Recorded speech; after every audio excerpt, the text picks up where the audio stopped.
എല്ലാവർക്കും നമ്മുടെ മറ്റൊരു വീഡിയോയിലോട്ട് സ്വാഗതം. അപ്പോൾ ഇന്നത്തെ നമ്മുടെ റെസിപ്പി എന്ന് പറയുന്നത് വളരെ സിമ്പിളായിട്ടുള്ള ഒരു ഗോതമ്പ് പുട്ടിൻ്റെ റെസിപ്പിയാണ് കേട്ടോ. ഇതിപ്പോൾ പ്രത്യേകിച്ച് റെസിപ്പി ആയിട്ട് ഇടേണ്ടതുണ്ടോ എന്ന് ചോദിച്ചാൽ ഇടേണ്ടതായിട്ടുണ്ട്. കാരണം എന്താണെന്ന് വെച്ചാൽ പലർക്കും ഗോതമ്പ് പുട്ട് ചുടുന്ന സമയത്ത് കട്ടയായിട്ട് അല്ലാന്നുണ്ടെങ്കിൽ കറക്റ്റായിട്ട് ഇതുപോലെ സ്മൂത്തായിട്ട് നല്ല പൊടിയായിട്ടുള്ള ഗോതമ്പ് പുട്ട് നമുക്ക് കിട്ടാറില്ല. അപ്പോൾ ഈ ഒരു ടിപ്പ് ഉപയോഗിച്ചിട്ടില്ല എന്നുണ്ടെങ്കിൽ ഈ ഒരു ട്രിക്ക് ഉപയോഗിച്ചിട്ട് ഒരു തവണയെങ്കിലും ഗോതമ്പ് പുട്ട് ഇതുപോലെ ഒന്ന് ട്രൈ ചെയ്ത് നോക്കാം കേട്ടോ. എല്ലാവരും ചെയ്യുന്ന സിമ്പിളായിട്ടുള്ള മെത്തേഡ് തന്നെയാണ്. എന്നാൽ അറിയാത്തവർക്ക് ഒത്തിരി ഉപകാരമാവുന്നു വിചാരിക്കുന്നു. അപ്പോൾ ഇതുപോലെ ട്രൈ ചെയ്യാതെ ഉറപ്പായിട്ടും ഒന്ന് ട്രൈ ചെയ്ത് നോക്കുന്ന സമയത്ത് ഫീഡ്ബാക്ക് അറിയിക്കുക. പിന്നെ കണ്ടുകൊണ്ടിരിക്കുന്ന സമയത്ത് ഈ ഒരു വീഡിയോ ഇഷ്ടമാകുന്നുണ്ടെങ്കിൽ താഴെ കാണുന്ന ലൈക്ക് ബട്ടണിൽ ഒന്ന് ക്ലിക്ക് ചെയ്യണേ. പിന്നെ പുതുതായിട്ട് നമ്മുടെ ചാനൽ ആരെങ്കിലും കാണുകയാണെങ്കിൽ സബ്സ്ക്രൈബ് ചെയ്തിട്ട് സപ്പോർട്ടും കൂടി ചെയ്യട്ടോ. അപ്പോൾ നമുക്ക് വേഗം തന്നെ ഈ ഒരു ഈസി ആയിട്ടുള്ള ഗോതമ്പ് പുട്ട് എങ്ങനെ തയ്യാറാക്കുന്നതെന്ന് ഒന്ന് കണ്ടു നോക്കാം. അപ്പോൾ അതിനായിട്ട് നമുക്ക് ആദ്യം തന്നെ അറിയാലോ, മെയിനായിട്ട് വേണ്ടത് ഗോതമ്പ് പൊടിയാണ് കേട്ടോ. ഇതിപ്പോൾ റേഷൻ കടയിൽ നിന്ന് കിട്ടുന്ന ഗോതമ്പ് പൊടിച്ചെടുത്തിട്ടുള്ള പൊടിയാണ്. അപ്പോൾ അതിപ്പോൾ പാക്കറ്റ് പൊടിയാണെങ്കിലും എന്തായാലും കുഴപ്പമില്ല. അപ്പോൾ ഇതേ കറക്റ്റ് ഒരു 1/4 കപ്പ് അളവിൽ ഗോതമ്പ് പൊടി ഞാൻ ഇതിലോട്ട് അങ്ങോട്ട് ഇട്ട് കൊടുത്തിട്ടുണ്ട്. ഇനി ഈ ഒരു പൊടിക്ക് ആവശ്യമായിട്ടുള്ള ഒരു നുള്ളു ഉപ്പും കൂടി നമുക്ക് ഈ ഒരു സമയത്ത് ഇതിലോട്ട് അങ്ങോട്ട് ഇട്ട് കൊടുക്കാം കേട്ടോ. എന്നിട്ട് നമ്മൾ വെള്ളം ഇതിലോട്ട് ഒഴിച്ചു കൊടുക്കുന്നതിന് മുന്നേ കൈ വെച്ചിട്ട് നന്നായിട്ടൊന്ന് മിക്സ് ചെയ്ത് കൊടുക്കുക. ആ ഒരു പൊടിയുടെ എല്ലാ ഭാഗത്തും നമ്മുടെ ഉപ്പ് എത്തുന്ന രീതിയിൽ നന്നായിട്ട് ഇതുപോലെ ഒന്ന് മിക്സ് ചെയ്തിട്ട് കൊടുക്കാം കേട്ടോ. ഇനി നമുക്കിതിലോട്ട് വെള്ളം ഒഴിച്ചു കൊടുക്കാം. അപ്പോൾ വെള്ളം ഒഴിച്ചു കൊടുക്കുന്ന സമയത്ത് പ്രത്യേക ഒരു കാര്യം ശ്രദ്ധിക്കുക.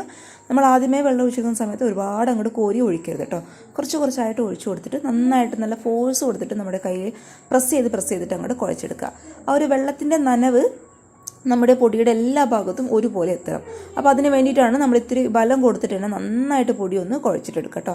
വെള്ളം കുറച്ച് മാത്രം മതി. കുറച്ച് ഒഴിച്ചു കൊടുത്താൽ തന്നെ ആ ഒരു നമ്മുടെ ഇട്ട് കൊടുത്തില്ല ആ ഒരു പൊടിയുടെ എല്ലാ ഭാഗത്തും ആ ഒരു വെള്ളത്തിൻ്റെ നനവ് അങ്ങോട്ട് എത്തിക്കോളും. അപ്പോൾ ആ ഒരു വിധത്തിൽ വേണം നമ്മൾ ഗോതമ്പ് പൊടി നന്നായിട്ട് ഇതുപോലെ പ്രസ് ചെയ്തിട്ടൊന്ന് കുഴച്ചെടുക്കാൻ വേണ്ടിയിട്ട്.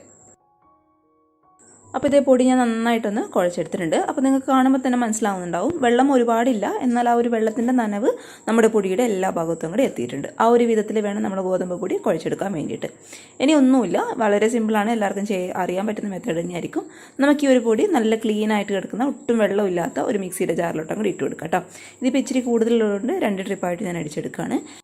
ഇനി ഇത് പൾസ് മോഡിൽ ഇട്ടിട്ട് ഒറ്റ തവണ ഒന്ന് കറക്കിയെടുക്കാം കേട്ടോ. അപ്പോൾ ഇത്രയേ ഉള്ളൂ. നല്ല സ്മൂത്തായിട്ടുള്ള ഗോതമ്പ് പൊടി നമുക്ക് കിട്ടും കേട്ടോ. പിന്നെ മിക്സിയിൽ അടിച്ചെടുത്തതിന് ശേഷം പ്രത്യേകം ഒരു കാര്യം ശ്രദ്ധിക്കുക. ഈ ഒരു പൊടി എന്ന് പറയുന്നത് നമ്മുടെ കൈ വെച്ചിട്ട് ഒരുപാട് അങ്ങോട്ട് തൊടരുത് കേട്ടോ. അപ്പോൾ കൈ വെച്ചിട്ട് നമ്മൾ തൊടുന്ന സമയത്ത് ആ പൊടി പെട്ടെന്ന് അങ്ങോട്ട് കട്ട പിടിച്ചു പോകും. ആ ഒരു പശപ്പ് ഉള്ളത് കാരണം പെട്ടെന്ന് അങ്ങോട്ട് കട്ട പിടിച്ചു പോകാനുള്ള ചാൻസ് ഉണ്ട്. സ്പൂൺ വെച്ചിട്ട് മാത്രം പിന്നെയുള്ള പരിപാടികളൊക്കെ ചെയ്യുക കേട്ടോ. നമ്മൾ സ്പൂൺ വെച്ചിട്ട് മിക്സിയുടെ മറ്റൊരു പാത്രത്തിലോട്ട് അങ്ങോട്ട് തട്ടി കൊടുക്കുക. അതേപോലെ നമ്മൾ ഇത് പുട്ടുകുറ്റിയിലോട്ട് നിറയ്ക്കുന്ന സമയത്തൊക്കെ സ്പൂൺ ഉപയോഗിച്ചിട്ട് മാത്രമേ തൊടാൻ വേണ്ടിയിട്ട് പാടുള്ളൂ. അപ്പോൾ ഇത് ഈ ഒരു പരുവത്തിലാണ് നമ്മൾ ഗോതമ്പ് പുട്ട് ചെയ്തെടുക്കുന്ന സമയത്ത് നമ്മൾ പൊടി നമുക്ക് കിട്ടേണ്ടത്. അപ്പോൾ മിക്സിയുടെ ജാറിലിട്ട് ജസ്റ്റ് പൾസ് മോഡിൽ ഒറ്റ തവണ മാത്രം മതി. ഒരുപാട് അടിച്ചെടുക്കരുത്. നമ്മുടെ പൊടി പിന്നെ അങ്ങോട്ട് കട്ട പിടിച്ചു പോകും. അപ്പോൾ ഒറ്റ തവണ ഒന്ന് അടിച്ചെടുത്തിട്ട് നമുക്ക് മറ്റൊരു പാത്രത്തിലോട്ട് അങ്ങോട്ട് മാറ്റി കൊടുത്തേക്കാം. അപ്പോൾ കുറച്ച് തേങ്ങ ഞാനിവിടെ പുട്ടുകുറ്റിയിൽ നരയ്ക്കാൻ വേണ്ടിയിട്ട് റെഡിയാക്കി എടുത്തിട്ടുണ്ട് കേട്ടോ. ഇനി ഒന്നുമില്ല, സാധാരണ നമ്മൾ പുട്ടുകുറ്റിയിലേക്ക് നരയ്ക്കുന്ന പോലെ ആദ്യം കുറച്ച് തേങ്ങ ഇടുക. അതിനുശേഷം പൊടി സ്പൂൺ ഉപയോഗിച്ചിട്ട് മാത്രം നമ്മൾ ഈ ഒരു പുട്ടുകുറ്റിയിലോട്ട് അങ്ങോട്ട് ഇട്ട് കൊടുക്കുക കേട്ടോ. അതൊക്കെ എല്ലാവർക്കും അറിയുന്നത് തന്നെയായിരിക്കും.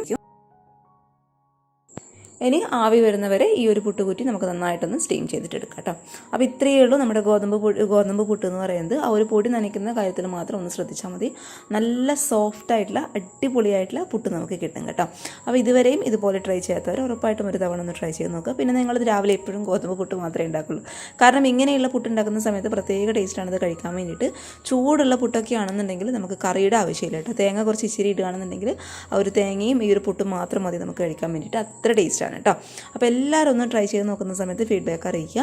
പിന്നെ ഈ ഒരു ചാനലിലെ വീഡിയോസൊക്കെ കണ്ട് ഇഷ്ടപ്പെടുകയാണെന്നുണ്ടെങ്കിൽ സബ്സ്ക്രൈബ് ചെയ്യുക, സപ്പോർട്ട് ചെയ്യുക. പുതുതായിട്ട് നമ്മുടെ ചാനൽ ആരെങ്കിലും കാണുകയാണെന്നുണ്ടെങ്കിൽ മറക്കാതെ സബ്സ്ക്രൈബ് ചെയ്യുക കേട്ടോ. പിന്നെ ഈ ഒരു വീഡിയോ ഇഷ്ടപ്പെട്ടാൽ താഴെ കാണുന്ന ലൈക്ക് ബട്ടണിൽ ഒന്ന് ക്ലിക്ക് ചെയ്യേണ്ട കാര്യം മറക്കരുത്. പിന്നെ ഈ ഒരു വീഡിയോ ഉപകാരമാകാമെന്ന് തോന്നുകയാണെന്നുണ്ടെങ്കിൽ നിങ്ങളുടെ ഫാമിലിയും ഫ്രണ്ട്സൊക്കെ ആയിട്ട് വീഡിയോ ഒന്ന് ഷെയറും കൂടി ചെയ്തെടുക്കുക. അപ്പോൾ നല്ല സോഫ്റ്റ് ആയിട്ടുള്ള നല്ല സ്മൂത്ത് ആയിട്ടുള്ള നമ്മുടെ ഗോതമ്പ് പുട്ട് ഇവിടെ റെഡി ആയിട്ടുണ്ട്. എല്ലാവരും ഒന്ന് ട്രൈ ചെയ്ത് നോക്കുക. നാളെ ഇതിനേക്കാൾ നല്ലൊരു വീഡിയോ ആയിട്ട് കാണും വരെ thank you for watching Simnas food world. By.